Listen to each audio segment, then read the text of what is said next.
Hello everyone, welcome to my YouTube channel. So our today's topic is plasmodesmata. Plasmodesmata को discover किया था Edward tangle ने इन year 1879 और जो टर्म प्लाज्मोडेस्माटा है वो दी थी स्ट्रासबर्गर ने इन ईयर 1901। प्लाज्मोडेस्माटा दो शब्दों को मिलाकर बना है, प्लाज्मो एंड डेस्मो। प्लाज्मो यानी fluid and Desmo means bond. इसमें जो प्लाज्मो है वो एक लैटिन वर्ड है एंड जो डेस्मो है वो ग्रीक वर्ड है। जैसे हमारे पास डिफरेंट सेल होते हैं तो हर एक सेल की अपनी एक सेल वॉल होती है। तो प्लाज्मोडेस्माटा क्या है, कुछ साइटोप्लाज्मिक कनेक्शंस हैं या चैनल्स हैं जिनके ज़रिए ट्रांसपोर्टेशन भी होता है और कम्युनिकेशन भी होता है between the neighbouring cell wall, जिसको हम सेलुलर कम्युनिकेशन भी कहते हैं। And it is also known as protoplasmic bridges.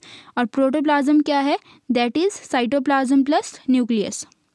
और हम सिंपल वर्ड्स में बोल सकते हैं plasmodesmata are the protoplasmic strands that connect the protoplast of neighbouring cells. Plasmodesmata का डायमीटर होता है 40 to 50 नैनोमीटर। और प्लाज्मोडेस्माटा को हम कुछ सीड्स के एंडोस्पर्म में और कॉटिलीडन्स में बहुत आसानी से देख सकते हैं। तो जैसे कि आप डायग्राम में देख सकते हैं, यहाँ पे हमारे पास दो सेल्स हैं, ठीक है। तो हर एक सेल की अपनी क्या है, सेल वॉल है।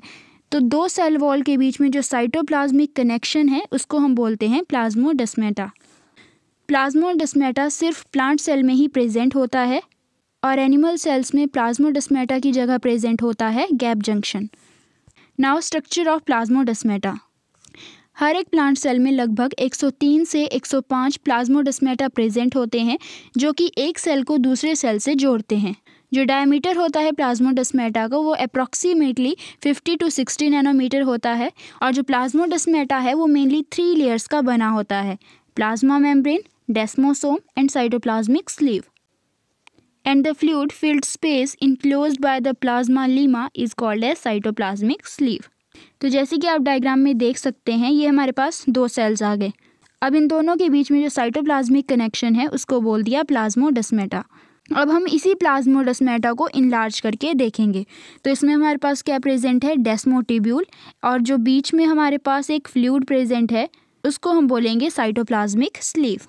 And this is the detailed structure for plasmodesmata intercellular junction. Plasmodesmata कुछ पोर्स होते हैं या कुछ चैनल्स होते हैं जो सिम्प्लास्टिक स्पेस को कनेक्ट करते हैं। ये रफली सिलिंड्रिकल होते हैं शेप में and these are lined by plasma membrane. और जैसे कि हमने पहले बात की, प्लाज्मोडेस्माटा में मेनली 3 लेयर्स प्रेजेंट होती हैं, that is plasma membrane, cytoplasmic sleeve and desmotubules. और डेस्मोटिब्यूल के बाहर वाली साइड और जो हमारे पास प्लाज्मा मेम्ब्रेन है उसके इनर साइड पे साइटोसोल प्रेजेंट होता है, which often appears to be constricted at each end of plasmodesmata. और ये कंस्ट्रिक्शंस जो होती हैं ये रेगुलेट करती हैं मॉलिक्यूल्स के फ्लक्स को through the annulus that joins the two cytosol.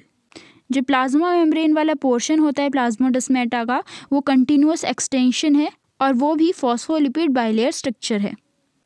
तो इस डायग्राम में आपको बहुत अच्छे से बताया गया है apoplastic pathway and symplastic pathway.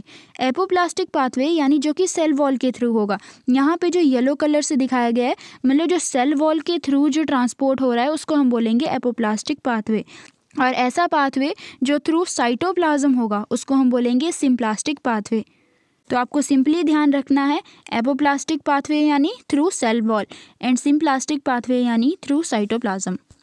इसको हम पहले डिस्कस कर चुके हैं। Plasmodesmata is lined by plasma membrane और इसमें कुछ एंडोप्लाज्मिक रेटिकुलम की ट्यूबुलर एक्सटेंशंस होती हैं जिसको हम बोलते हैं डेस्मोटिब्यूल्स। तो जैसे हमारे पास यहाँ पे दो सेल्स हैं, ये दोनों सेल्स की आ गई प्लाज्मा मेम्ब्रेन। इसके बीच में जो ये ट्यूबुलर एक्सटेंशन है इसको हम बोलेंगे desmotubule. So types of plasmodesmata on the basis of origin दो तरह के प्लाज्मोडेस्माटा होते हैं, primary plasmodesmata and secondary plasmodesmata. वो प्लाज्मोडेस्माटा जो सेल डिवीज़न के दौरान बनेगा उसको हम बोलेंगे प्राइमरी प्लाज्मोडेस्माटा। और ऐसा प्लाज्मोडेस्माटा जो कि मैच्योर सेल्स के बीच में बनता है उसको हम बोलते हैं सेकेंडरी प्लाज्मोडेस्माटा।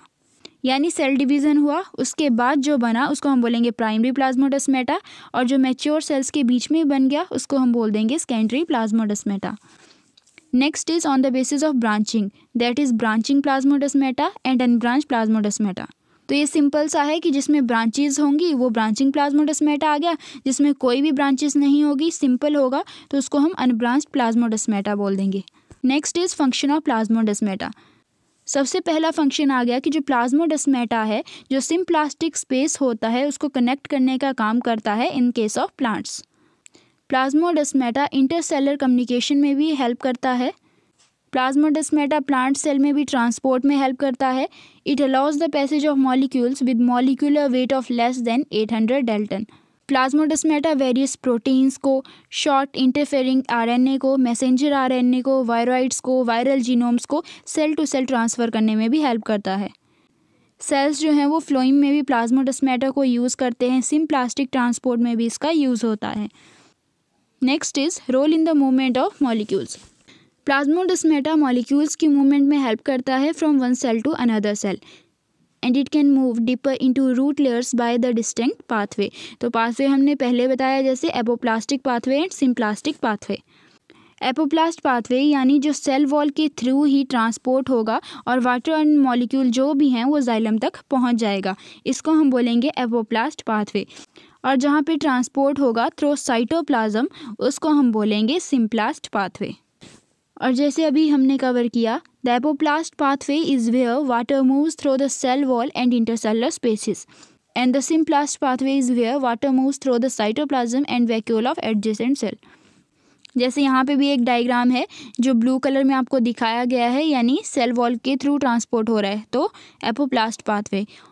और जो डार्क पिंक कलर में दिखाया हुआ है यानी symplast pathway through the cytoplasm.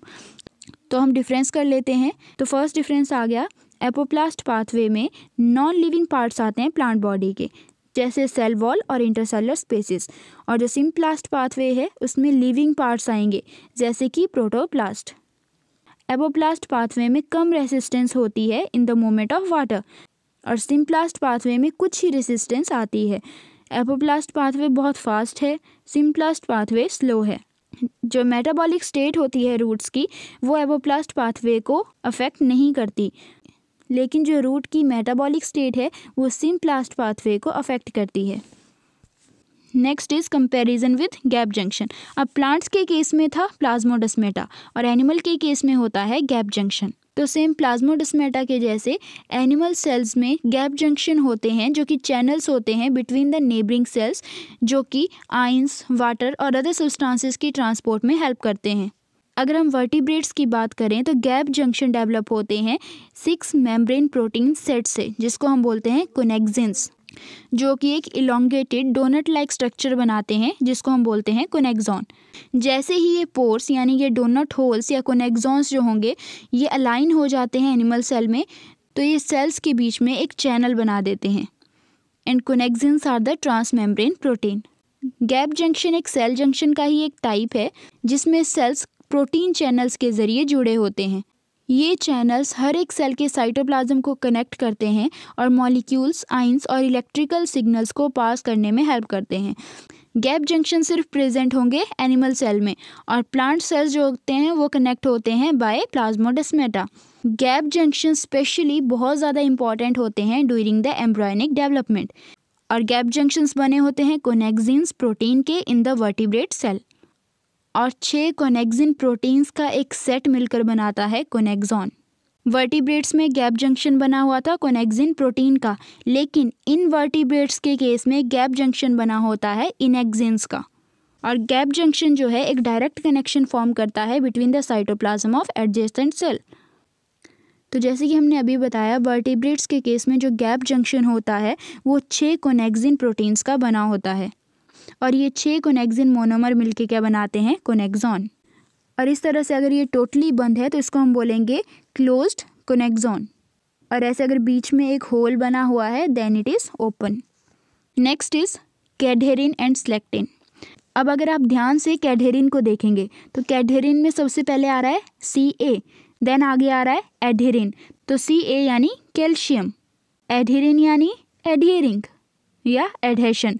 So, the cadherins are calcium dependent adhesion molecules, और इनका मेन फंक्शन होता है सेल एडिशन को मेडिएट करना बाय फॉर्मिंग द डेस्मोसोम्स।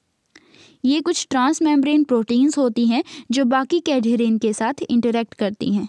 कैडहेरिन कुछ स्पेशलाइज्ड एडहेशन प्रोटीन्स होती हैं जो कि दोनों सेल्स की मेम्ब्रेन में प्रेजेंट होती हैं और उन दोनों मेम्ब्रेन के बीच में जो स्पेस होता है उसमें ये इंटरेक्ट करती हैं और मेम्ब्रेन को आपस में होल्ड करके रखती हैं। और सेल के अंदर जहाँ पे कैडहेरिन जुड़ा होता है उसको हम बोलते हैं साइटोप्लाज्मिक प्लेग, जो कि इंटरमीडिएट फिलामेंट्स को आपस में जोड़ता है and helps the anchor the junction. तो इसमें यहाँ पे जो ये येलो कलर में आ गई दैट आर कैडहेरिन्स, और ये एक रेड कलर का जो यहाँ पे स्ट्रक्चर है इसको हम बोलते हैं साइटोप्लाज्मिक प्लेग, जहाँ से ये कैडहेरिन्स जुड़ी होती हैं। Next is role of cadherins. Cadherins special adhesion proteins होती है जो कि दोनों सेल्स की मेम्ब्रेन में प्रेजेंट होती है और जो बीच में स्पेस होता है उसमें इंटरेक्ट करती है, दोनों मेम्ब्रेन्स को आपस में जोड़ के रखती है। और जैसे हमने बात कर ली कि जो कैडहेरिन्स हैं वो अटैच्ड होती हैं साइटोप्लाज्मिक प्लेग में, जो कि इंटरमीडिएट फिलामेंट्स को कनेक्ट करने का काम करता है। So function of cadherins, cadherins transmembrane proteins होती हैं जो मेडिएट करती हैं cell to cell adhesion in animal, और cadherins tissue morphogenesis and homeostasis में भी मेन रोल प्ले करती हैं। कैडहेरिन्स का मेन फंक्शन है cell to cell contact form करना और स्टेबिलिटी बनाए रखना। Next is selectins. Selectins are the family of CAM जो कि शुगर डिटर्मिनेंट्स को एडजेसेंट सेल के सरफेस पे बाइंड करके रखती है। स्लेक्टिन्स जो हैं एक इनिशियल वीक इंटरेक्शन फॉर्म करती हैं between the leukocytes and the epithelium, और स्लेक्टिन्स कुछ ऐसे रिसेप्टर्स हैं that are expressed on leukocytes and endothelium that contain and extracellular domains that bind sugar. इस फैमिली के 3 मेन मेंबर्स हैं E selectin, P selectin and L selectin. E selectin जिसको हम CD62E भी बोलते हैं, तो ये एंडोथेलियल सेल्स में प्रेजेंट होता है इसलिए इसको क्या बोला, ई स्लेक्टिन। Then P selectin which is also known as CD62P which is present in platelets, and L selectin which is also known as CD62L which is present in surface of leukocytes। तो इसमें आपको 3 चीज़ें याद रखनी है, E selectin, P selectin and L selectin। E selectin जो कि endothelial cells में प्रेजेंट है, P selectin यानी platelets and L selectin that is surface of leukocytes. जो मेन लाइगेंड है स्लेक्टिन्स के लिए वो हैं सैलिक एसिड कंटेनिंग ओलिगोसैकेराइड्स। तो ये हमारे पास वो 3 मेजर क्लासेस आ गई that is L selectins, E selectin and P selectin. Selectins जो हैं वो बहुत इंपॉर्टेंट है इन्फ्लेमेशन में, लिम्फोसाइट होमिंग में, इम्यूनोलॉजिकल रिस्पॉन्सेज में, homing of bone marrow stem cells, and they play a very important role in atherosclerosis, ischemia, reperfusion injury, inflammatory disease and metastatic spreading of some cancers. So that's all about today. Thank you.